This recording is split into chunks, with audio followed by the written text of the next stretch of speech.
Bonjour, bienvenue sur Cocotte TV, Cocotland. Nous sommes toujours à Las Vegas au CES et nous sommes dans la suite de Fantex.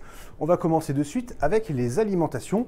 Une gamme Revolt qui est faite en partenariat avec Seasonic. Donc on commence direct avec 12 ans de garantie et normalement des composants tout simplement parfaits ou presque. Alors là, particularité du modèle Revolt X, c'est qu'il y a le modèle splitter, le boîtier splitter de la marque qui permet en fait de séparer l'alimentation sur deux composants. Donc nous avons ici le bloc avec plusieurs sorties et en fait on peut ensuite rajouter système 1, système 2 et donc multiplier les configurations par deux. C'est une alimentation qui est parfaite pour le mini XL ainsi que pour le dernier N2 Luxe qui peut recevoir deux configurations ATX, mini ITX, etc. L'alimentation est alors je récupère la petite donnée, donc 1200 watts en platinum et son tarif 259 $. Ensuite, nous avons la même en version pro. Donc là, au niveau des wattage, nous sommes à 850 et 1000 pour 130 et pour 160 $. Et là, c'est l'inverse. Il y a le combo plutôt que le splitter, à moins qu'on se soit trompé. Le but est d'avoir deux alimentations pour une configuration. Donc, on va brancher une alimentation sur la deuxième avec un câble et ensuite on va pouvoir séparer. Donc par exemple, cette alimentation s'occupe du processeur et celle-ci s'occupe des cartes graphiques. Donc par exemple, on veut commencer à se créer une configuration pour du mining. On va pouvoir mettre n'importe quelle alimentation derrière en plus de celle-là et si on a besoin d'un peu plus de puissance, plutôt que de changer complètement tout le bloc, on en rajoute une deuxième un peu moins chère. Ensuite, au niveau des accessoires, nous avons le Vertical GPU bracket qui sera à 50 $ avec le Riser PCI Express. On peut mettre 4 graphiques 2 slots ou 3 slots et au niveau des boîtiers Fantex, on ne va pas s'avancer sur les autres. Ça laisse de la place même avec 3 slots pour respirer. Ensuite, cooling, nouvelle version acétale des glaciers. Donc on enlève 10 €, 10 $ par rapport à la version Plexi.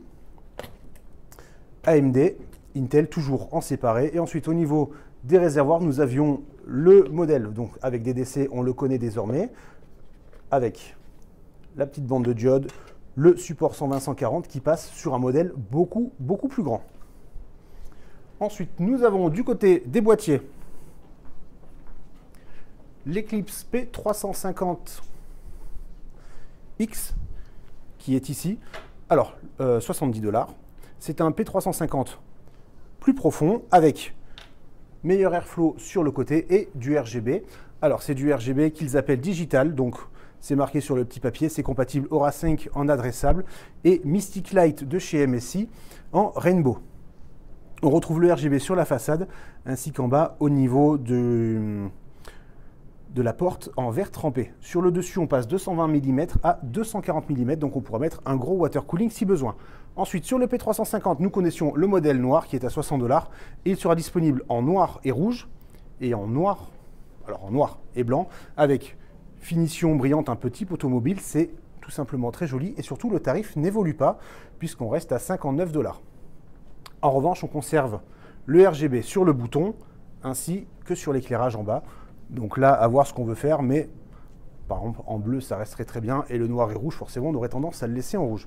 RGB toujours et digital, comme sur le P350X, avec de nouvelles versions des produits à l'os, ainsi que de tout ce qui va en fait en RGB derrière, c'est-à-dire les bandes de diode et de nouveaux contrôleurs. Donc ici, nous avons une expansion qui permet de rajouter plusieurs produits si jamais on n'a pas assez de ports. Et ici, nous avons un contrôleur qui permet de modifier sur une carte mère qui n'est pas compatible, le fonctionnement. Donc, plusieurs modes sont directement préenregistrés. La différence par rapport à un Halo Luxe normal, par exemple, ce serait d'avoir différentes couleurs qui permettent d'avoir un ensemble un peu moins flashy. On remarque aussi, on passe sur la vidéo, on le verra peut-être pas bien, mais en fait, on a une nouvelle couleur sur le cadre, le gunmetal, c'est vraiment très joli. Chez Fantex, c'est tout ce qu'il y avait à dire, c'est déjà pas mal. En attendant, on vous souhaite une très bonne journée à tous.